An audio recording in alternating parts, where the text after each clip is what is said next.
जो इस वार्डन।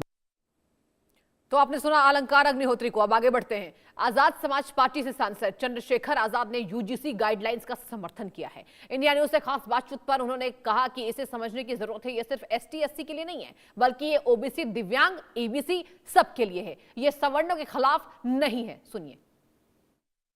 बातचीत करने के लिए मौजूद है चंद्रशेखर आजाद। चंद्रशेखर, जिस तरह से हायर एजुकेशन में यूजीसी की गाइडलाइंस लागू हुई है और इसे लेकर के बवाल मचा हुआ है, यहाँ तक आपने देखा होगा बरेली के जज ने भी इस्तीफा दे दिया, हालांकि उसको सस्पेंड किया गया। क्या कहेंगे? देखिए, मैं ज़्यादा तो नहीं कह सकता कि उन्होंने इस्तीफा क्यों दिया, ये तो बेटर वो ही जानते हैं कि उन्होंने इस्तीफा क्यों दिया।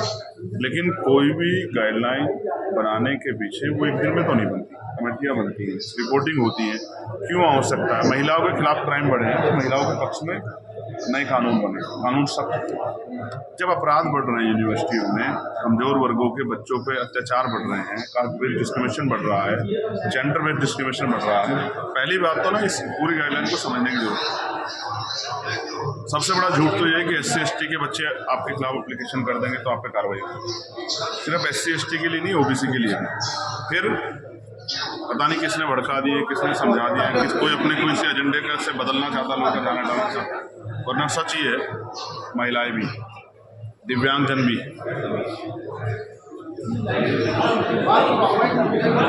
सबसे इम्पोर्टेंट ईबीसी भी।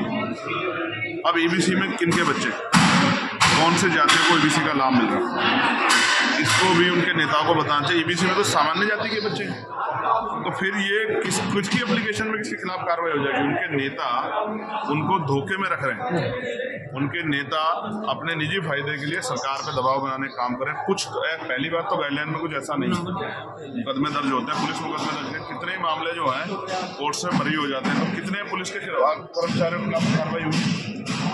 अभी तो उसका एक प्रैक्टिकल मामला सामने नहीं आया। और अभी से जो है सरकार के ऊपर दबाव बनाने के लिए, मैं ये मानता हूँ, मेरी दिल इस बात गवाही दे रहा है और हमारे बहुत सारे लोगों से बात कर रहे हैं, पत्रकारों में, चिंतकों में, प्रोफेसरों में, सबके मन में ये बात आ गई कि जो लोग जन्म से अधिकार समझते थे कमजोर वर्गों के बच्चों का शोषण करना, उनको बड़ी तकलीफ हो रही है, वो इसका विरोध करें। जिनको लगता है कि हम जो कास्ट बेस्ड डिस्क्रिमिनेशन करते थे, जो इस तरह की जो है टिप्पणियां करते थे, तो हमें उसका मौका नहीं मिलेगा। और चलिए मुंबई से बड़ी खबर का रुख करेंगे। पुलिस प्रशासन की टीम पर हमला हुआ है।